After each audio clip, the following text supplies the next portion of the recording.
વિદ્યાર્થી મિત્રો, આપનું સ્વાગત છે એનવી સાયન્સ એકેડમીમાં. આશા છે કે આપને અમારા વિડીયો ગમતા હશે. આજનો વિડીયો પણ આપને ગમે તો મહેરબાની કરીને અમારી ચેનલને સબસ્ક્રાઈબ કરજો. આપને જો કોઈ પણ ડાઉટ હોય તો કોમેન્ટ સેક્શનમાં જઈને તમે આપેલા ટોપિક વિશે કોઈ પણ સવાલ પૂછી શકો છો, જેનો અમે બનતો જવાબ આપવા પ્રયત્ન કરશું. તો ચાલો આજનો ટોપિક જોઈએ: વિદ્યુત ક્ષેત્ર અને રેખાઓ. વિદ્યુત ક્ષેત્ર અને રેખાઓ, જેને આપણે અંગ્રેજીમાં ઇલેક્ટ્રિક ફિલ્ડ લાઇન્સ તરીકે ઓળખીએ છીએ, તો એક બિંદુવત વિદ્યુત ભારથી ઉદ્ભવતા વિદ્યુત ક્ષેત્ર ઈને આપણે ચિત્રાત્મક રીતે રજૂ કરીએ તો તેને વિદ્યુત ક્ષેત્ર રેખાઓ તરીકે ઓળખવામાં આવશે. આનો મતલબ શું થાય છે? આનો મતલબ એવો થશે કે જ્યારે તમે કોઈ વીજભારની આજુબાજુનું જે વિદ્યુત ક્ષેત્ર છે, જો એનું તમે નિરૂપણ કરો તો એ નિરૂપણ આપણને અલગ અલગ રેખાઓના સ્વરૂપે મળે, તો એ જે રેખાઓ છે તેને આપણે વિદ્યુત ક્ષેત્ર રેખાઓ તરીકે ઓળખીશું. ધારો કે એક બિંદુવત વિદ્યુત ભારને ઉદ્ગમ બિંદુએ મૂકેલો છે. વિદ્યુત ક્ષેત્રની દિશામાં જ હોય તેવા સદિશો દોરો કે જેમના માન દરેક બિંદુએ ક્ષેત્રની પ્રબળતાના સમપ્રમાણમાં હોય. આનો મતલબ એવો થશે કે તમે જે પણ કંઈ ચાર્જ છે તે ચાર્જથી જેમ જેમ દૂર જશો તેમ તેમ દરેક બિંદુ પર જે એની પ્રબળતા હશે વિદ્યુત ક્ષેત્રની, તે કેવી હશે? ઘટતી જશે. એ આપણે ઓલરેડી આગળ જોઈ ગયા છે, બરાબર છે. તો જેમ જેમ એની તીવ્રતા ઘટતી જાય છે તેમ તેમ તમારે કંઈક એવું દિશા નિર્દેશ કરવો પડે કે જેનાથી ખબર પડે આપણને કે ભાઈ દૂર જઈએ છીએ તેમ તેમ આપણું જે ક્ષેત્ર છે તે ક્ષેત્ર નબળું પડતું જાય છે, અથવા એનું જે પણ પ્રબળતા છે તેની ઘટતી જાય છે, બરાબર છે. બિંદુવત વિદ્યુત ભારનું વિદ્યુત ક્ષેત્ર E is equal two KQ/R² છે. હવે આ આપણે ઓલરેડી આગળના લેક્ચરમાં જોઈ ગયા છે કે ભાઈ કોઈ પણ બિંદુવત વિદ્યુત ભાર હોય તો તેનું વિદ્યુત ક્ષેત્ર કેટલું હશે. તો આપણે ડિટેલમાં જાણવું હોય તો તમે આગલો લેક્ચર જોઈ શકો છો. સૂત્રમાં જણાવ્યા મુજબ આપેલા બિંદુએ વિદ્યુત ક્ષેત્રનું માન એટલે કે એની વેલ્યુ વિદ્યુત ભારથી તે બિંદુના અંતરના વર્ગના વ્યસ્ત પ્રમાણમાં હોવાથી જેમ ઉદ્ગમથી દૂર જઈએ તેમ સદિશ નાના થતા જાય છે અને હંમેશા ત્રિજ્યાવર્તી દિશામાં હોય છે. આ સ્ટેટમેન્ટ એવું બતાવે છે કે તમે જેમ જેમ ચાર્જથી દૂર જશો તેમ તેમ આપણું જે ચાર્જની જે વેલ્યુ છે, એની જે કિંમત છે તે ચાર્જની નહીં પરંતુ સૂત્રમાં જણાવ્યા મુજબ આપેલા બિંદુએ વિદ્યુત ક્ષેત્રનું માન એટલે કે તેની વેલ્યુ વિદ્યુત ભારથી તે બિંદુના અંતરના વર્ગના વ્યસ્ત પ્રમાણમાં હોવાથી જેમ ઉદ્ગમથી દૂર જઈએ તેમ સદિશ નાના થતા જાય છે. હવે જો અહીં તમે જુઓ તો આ આપણો ચાર્જ છે, પોઝિટિવ ચાર્જ છે, બરાબર છે. અહીંથી આપણે જેમ જેમ દૂર જઈએ છીએ તો તેમ તેમ સદિશ નાનો થતો જાય છે, એટલે કે એરો જે બતાવેલો છે તે એરોની સાઇઝ ઘટતી જશે. હવે જેમ તમે જ્યારે તમે ચાર્જથી નજીક છો તો એરોની સાઇઝ વધારે છે, પછી એરોની સાઇઝ હજી ઘટે છે, પછી એરોની સાઇઝ હજી ઘટે છે. એટલે આ શું બતાવે છે કે જો આ બિંદુએ કોઈ તમે એનું પ્રબળતા માપવા જશો વિદ્યુત ક્ષેત્રની તો ઓછી હશે, આ બિંદુએ એના કરતાં વધારે હશે અને આ બિંદુએ સૌથી વધારે હશે. એ તમને અહીંયા ઉપર બતાવેલું છે. એટલે કે આપણું જે વિદ્યુત ક્ષેત્ર છે તે અંતર ઉપર પણ આધાર રાખે છે.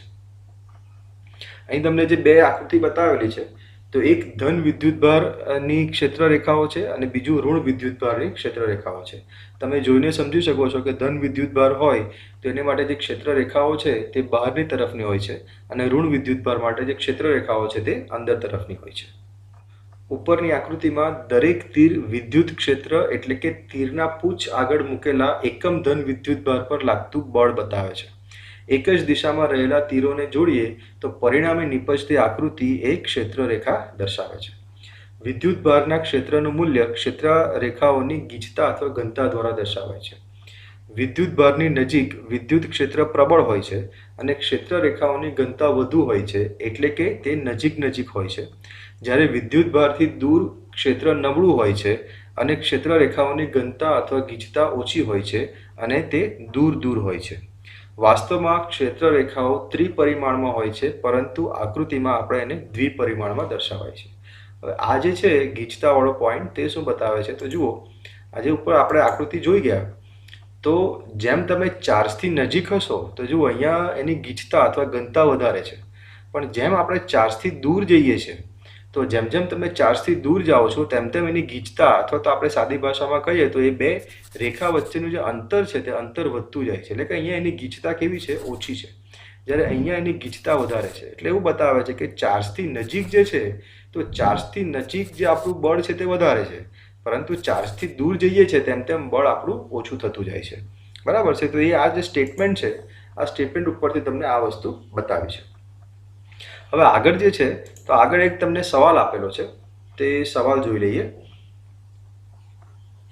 વિદ્યુત ક્ષેત્રની પ્રબળતાનું અંતર પરનું અવલંબન અને તેનો ક્ષેત્ર રેખાઓની સંખ્યા સાથેનો સંબંધ એ શું છે તે આપણે જોઈએ. અથવા તો આ તમને આવી રીતે પણ પૂછાય કે ક્ષેત્ર રેખાઓ ક્ષેત્રફળ પર અથવા ક્ષેત્રફળ દ્વારા આંતરેલા ઘનકોણ પર કેવી રીતે આધાર રાખે છે. તો આ બંનેનો જવાબ એક જ છે. તો આપણે હવે જોઈએ. તો સૌથી પહેલો મુદ્દો એવો છે કે ભાઈ ક્ષેત્ર રેખાઓ અવકાશમાં જુદા જુદા બિંદુઓ આગળ વિદ્યુત ક્ષેત્રની દિશાની માહિતી ધરાવે છે. એટલે કે તમે કોઈ પણ અવકાશમાં કોઈ પણ બિંદુ ઉપર કોઈ ચાર્જનું વિદ્યુત ક્ષેત્ર કઈ દિશામાં છે એ તમારે જાણવું હોય તો તમે એની ક્ષેત્ર રેખાઓ પરથી જાણી શકો છો.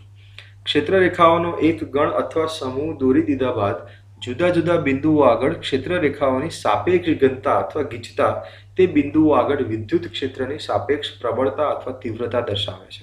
એનો મતલબ એમ થઈ ગયો કે ભાઈ કોઈ પણ એક ચાર્જ હોય તો ચાર્જ પાસે અલગ અલગ બિંદુઓ ઉપર એક બિંદુને કારણે બીજા બિંદુ અથવા તો બીજા બિંદુને કારણે ત્રીજા બિંદુ ઉપર કેટલું બળ લાગે છે એને એની જે સાપેક્ષ પ્રબળતા અથવા તીવ્રતા છે તે તમને અહીંયા આ ચાર્જ ઉપરથી આજે આપણી થિયરી છે તેના ઉપરથી તમને ખ્યાલ આવી જશે. જ્યાં ક્ષેત્ર પ્રબળ હોય ત્યાં ક્ષેત્ર રેખાઓ ખીચોખીચ ટોળે વળેલી અથવા ક્રાઉડેડ હોય છે, અને જ્યાં ક્ષેત્ર નિર્બળ હોય ત્યાં તે ક્ષેત્ર રેખાઓ દૂર દૂર હોય છે. હવે અહીં તમને આકૃતિ બતાવેલી છે.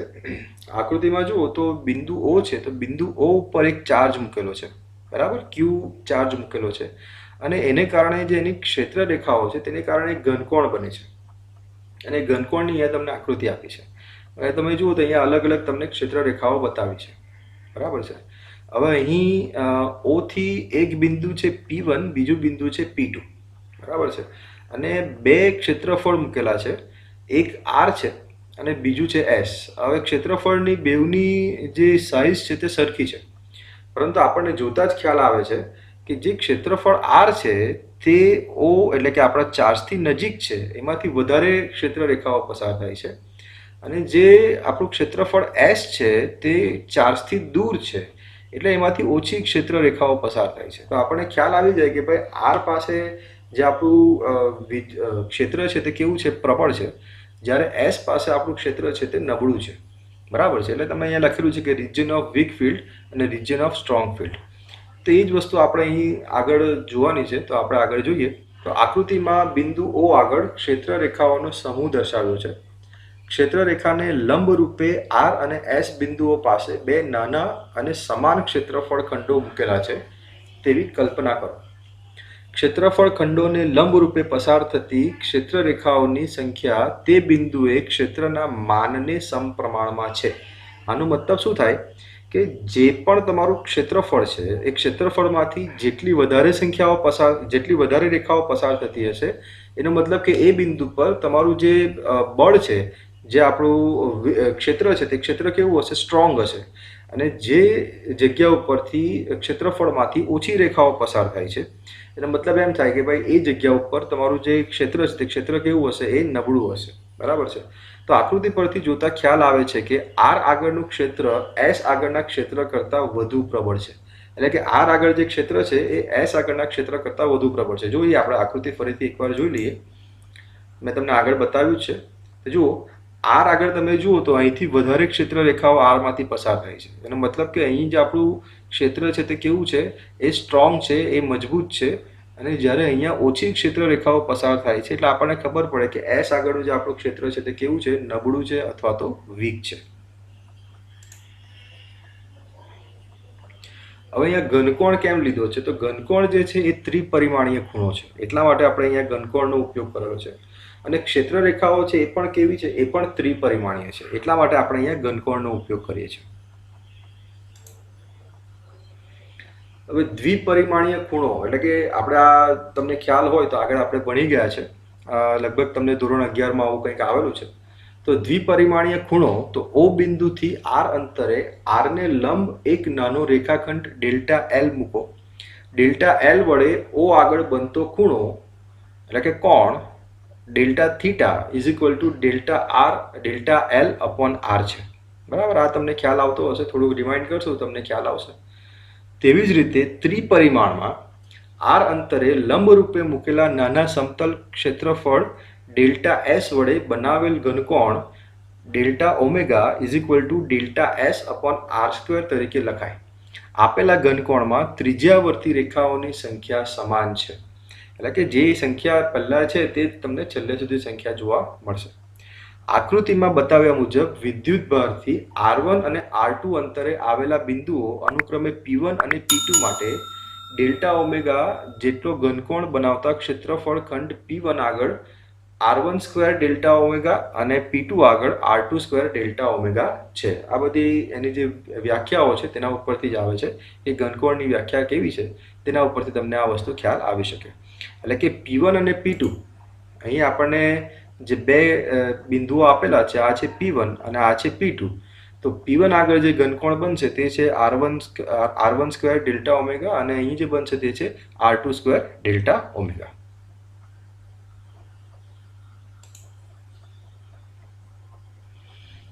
આ ક્ષેત્રફળ ખંડોને કાપતી રેખાઓની સંખ્યા ધારો કે n છે, જે એક સમાન છે.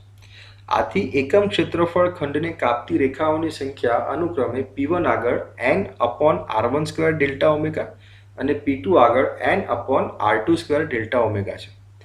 n અને ડેલ્ટા ઓમેગા સમાન છે, તેથી ક્ષેત્રની તીવ્રતા અથવા પ્રબળતા 1 અપોન R સ્ક્વેર પ્રકારનું અવલંબન ધરાવે છે, એટલે કે 1 અપોન R સ્ક્વેર ઉપર આધાર રાખે છે. એટલે આના ઉપરથી આપણે કહી શકીએ કે જેમ જેમ અંતર બદલાશે તેમ તેમ ભલે નંબર ઓફ ક્ષેત્રરેખા ને ઘનકોણ સરખો છે, પણ જેમ જેમ આપણી અંતર બદલાશે તેમ તેમ જે આપણું ક્ષેત્ર છે તે ક્ષેત્ર પણ કેવું થશે, બદલાશે. એટલે વિદ્યુત ક્ષેત્ર રેખાઓ એ વિદ્યુત ભારોની ગોઠવણીની આસપાસના વિદ્યુત ક્ષેત્રનો ચિત્રાત્મક નકશો બનાવવાની રીત છે. એટલે આ તમારી એક બીજી વ્યાખ્યા થઈ ગઈ કે વિદ્યુત ક્ષેત્ર રેખાઓ શું છે. તો ભાઈ વિદ્યુત ક્ષેત્ર રેખાઓ એ વિદ્યુત ભારોની ગોઠવણીની આસપાસના વિદ્યુત ક્ષેત્રનો ચિત્રાત્મક નકશો બતાવવાની રીત છે. વ્યાપક રીતે વિદ્યુત ક્ષેત્ર રેખાઓ એવી રીતે દોરેલો વક્ર છે કે દરેક બિંદુએ તેનો સ્પર્શક તે બિંદુએ ચોખ્ખા ક્ષેત્રની દિશામાં હોય. વક્ર પર તીર જરૂરી છે કે જેથી વક્રને દોરેલા સ્પર્શક વડે દર્શાવાતી બે શક્ય દિશાઓમાંથી વિદ્યુત ક્ષેત્રની દિશા સ્પષ્ટપણે દર્શાવી શકાય. એટલે તીર કેમ બતાવવું પડે તો અહીંયા તમને બતાવેલું છે. અને ક્ષેત્ર રેખાઓ અવકાશ વક્ર છે, એટલે કે ત્રિપરિમાણીય વક્ર છે. એટલે મેં તમને આગળ કીધું કે ભાઈ ક્ષેત્ર રેખાઓ ત્રિપરિમાણીય છે, તે તમને અહીં આપેલું છે. તો અહીંયા આપણા સવાલનો જવાબ પૂરો થાય છે. હવે આપણે એક નવો ટોપિક જોઈએ. તો નવો ટોપિક એવો છે, આપણી ક્ષેત્ર રેખાઓ સાથે જ રિલેટેડ છે, એટલે અહીંયા આપણે એ ટોપિક પણ આજે જોઈ લઈએ. તો સાદા વિદ્યુતભાર વિતરણની ક્ષેત્ર રેખાઓ, એટલે કોઈ એક વિદ્યુતભાર હોય તેની આજુબાજુની ક્ષેત્ર રેખાઓ કેવી હશે તે આપણે જોઈ લઈએ. તો એકલ ધન વિદ્યુતભારની ક્ષેત્ર રેખાઓ ત્રિજ્યાવર્તી રેખા પર બહાર તરફની હોય છે. તમે જુઓ તો અહીંયા તમને એક ધન વિદ્યુતભાર આપેલો છે અને ધન વિદ્યુતભાર ઉપર જે ક્ષેત્ર રેખાઓ છે તે કેવી છે, બહાર તરફની છે, એટલે કે એરો આપણને બહારની તરફનો બતાવેલો છે. બીજું જો જોઈએ તો એકલ ઋણ વિદ્યુતભારની ક્ષેત્ર રેખાઓ ત્રિજ્યાવર્તી રેખા પર અંદર તરફની હોય છે. એટલે અહીંયા એક ઋણ વીજભાર છે અને જે ક્ષેત્ર રેખાઓ છે તે અંદર તરફની છે, એટલે કે એરો જે છે તે અંદર તરફનો છે. ત્રીજું જોઈએ તો બે સમાન ધન વિદ્યુતભારો Q અને Q ની આસપાસની ક્ષેત્ર રેખાઓ તેમની વચ્ચેના અપાકર્ષણની સ્પષ્ટ રજૂઆત કરે છે. જો તમે જુઓ આકૃતિમાં તો બે સમાન ધન વિદ્યુતભાર છે, પ્લસ Q, બરાબર છે. તો આ પ્લસ Q ની આજુબાજુ જો તમે જુઓ તો આનું પણ ક્ષેત્ર રેખાઓ જુઓ, આની ક્ષેત્ર રેખાઓ જુઓ. બંને ક્ષેત્ર રેખાઓ કેવી હશે, બહાર તરફની હશે. હવે જ્યારે તમે આ બંનેને નજીક લાવશો તો એ બંનેનું ક્ષેત્ર શું થશે, એકબીજાને અપાકર્ષે છે. તો અપાકર્ષણ કેવી રીતે થાય છે તે તમને અહીં બતાવેલું છે, બરાબર છે. આ બંને ક્ષેત્ર રેખાઓ જુઓ તો આ તરફ જશે અને આ તરફ જશે, એટલા માટે આ બંને વચ્ચે અપાકર્ષણ થતું તમને જોવા મળશે. તેવી જ રીતે બે સમાન ઋણ વિદ્યુતભારો -q ની આસપાસની ક્ષેત્ર રેખાઓ તેમની વચ્ચેના અપાકર્ષણની સ્પષ્ટ રજૂઆત કરે છે. તો એ પણ તમે અહીં જોઈ શકો છો કે બે ઋણ વિદ્યુતભાર છે -q તો એ બે વચ્ચે અપાકર્ષણ કેવી રીતે થશે તે તમને આકૃતિમાં જોવા મળશે. એના પછી જો જોઈએ તો બે સમાન અને વિજાતીય વિદ્યુતભારો q અને -q, જેને આપણે ડાયપોલ તરીકે પણ ઓળખીએ છીએ, જે આપણે આગળ થિયરીમાં પણ જોવાનું છે, ની આસપાસની ક્ષેત્ર રેખાઓ તેમની વચ્ચેનું આકર્ષણ સ્પષ્ટ સ્વરૂપે દર્શાવે છે. એટલે કે બે અસમાન વિદ્યુતભાર હોય તો આપણે કહીએ છીએ કે ભાઈ બે વચ્ચે આકર્ષણ થાય, તો આકર્ષણ કેવી રીતે થશે તે તમને અહીં બતાવેલું છે. તો જુઓ, ધન વિદ્યુતભાર હોય તેમાંથી જે ક્ષેત્ર છે તે બહાર તરફનું હશે અને ઋણ વિદ્યુતભારમાં ક્ષેત્ર અંદર તરફનું હશે. તે તમને અહીં બતાવેલું છે કે અહીંથી જે ક્ષેત્ર બહાર તરફનું હોય છે તે અહીંયા અંદર તરફનું થઈ જાય છે. સો આ પ્રમાણે આખું જે પણ બે અલગ અલગ વિદ્યુતભારો છે તેની વચ્ચેનું તમને આકર્ષણ કેવું છે તે અહીં બતાવેલું છે. હવે આપણે આગળ જો જોઈએ તો વિદ્યુત ક્ષેત્ર રેખાઓની લાક્ષણિકતા અથવા ગુણધર્મો તમને અહીં આપેલા છે, તો એ પણ આપણે જોઈ લઈએ. તો પહેલું, ક્ષેત્ર રેખાઓ ધન વિદ્યુતભારથી શરૂ થઈ ઋણ વિદ્યુતભારમાં અંત પામે છે. જો એક જ વિદ્યુતભાર હોય તો તેઓ અનંતથી આરંભ કરે છે અને અંત પામે છે. એટલે કે આપણે આગળ જે હમણાં આકૃતિ જોઈ ગયા, જ્યાં ડાયપોલની આકૃતિ હતી, તમને ખ્યાલ આવે છે કે ભાઈ અહીંથી એટલે કે ધન વિદ્યુતભારમાંથી ક્ષેત્ર રેખાઓ આરંભ પામે છે અને ઋણ વિદ્યુતભારમાં તેમનો અંત થાય છે. બીજો મુદ્દો જુઓ તો વિદ્યુતભાર વિહીન વિસ્તારમાં વિદ્યુત ક્ષેત્ર રેખાઓ વચ્ચે તૂટ્યા વિના સતત વક્રો તરીકે લઈ શકાય છે. એટલે આ જે તમારી વિદ્યુત ક્ષેત્ર રેખાઓ છે તે સતત વક્ર તરીકે તમે એને લઈ શકો છો. બે ક્ષેત્ર રેખાઓ કદી એકબીજાને છેદતી નથી. સ્થિત વિદ્યુત ક્ષેત્ર રેખાઓ કોઈ બંધ ગાળો રચતી નથી. આ બાબત વિદ્યુત ક્ષેત્રના સંરક્ષિત સ્વભાવ પરથી ફલિત થાય છે. આ આપણે સેકન્ડ ચેપ્ટરમાં જોઈશું, જ્યારે તમને વધુ ખ્યાલ આવશે કે ભાઈ કેવી રીતે આ સંરક્ષિત સ્વભાવ છે. એના પછી જો જુઓ તો આપેલ ક્ષેત્ર રેખા પરના કોઈ પણ બિંદુ પાસે ક્ષેત્ર રેખાને દોરેલા સ્પર્શક તે બિંદુ આગળની ક્ષેત્રની દિશા સૂચવે છે. છઠ્ઠું, સમાન વિદ્યુત ક્ષેત્ર દર્શાવતી ક્ષેત્ર રેખાઓ એકબીજાને સમાંતર અને એકબીજાથી સમાન અંતરે હોય છે. અને છેલ્લો મુદ્દો, તો જે વિસ્તારમાં ક્ષેત્ર વધુ પ્રબળ હોય તે વિસ્તારમાં ક્ષેત્ર રેખાઓ ગીચોગીચ હોય છે અને જે વિસ્તારમાં ક્ષેત્ર નબળું હોય ત્યાં ક્ષેત્ર રેખાઓ છૂટી છૂટી હોય છે. આમ ક્ષેત્ર રેખાઓની ગીચતા એ તે વિસ્તારમાં ક્ષેત્રની તીવ્રતાનો ખ્યાલ આપે છે. તો અહીંયા આપણો આજનો ટોપિક પૂરો થાય છે, વિદ્યુત ક્ષેત્ર રેખાઓ. આશા છે કે આપને ખ્યાલ આવી ગયો હશે. જો ખ્યાલ ન આવ્યો હોય તો મેં તમને કીધું તેમ કોમેન્ટ સેક્શનમાં જઈને તમે મને સવાલ પૂછી શકો છો. હું તમને મારાથી બનતા પૂરેપૂરા જવાબ આપવાનો પ્રયત્ન કરીશ.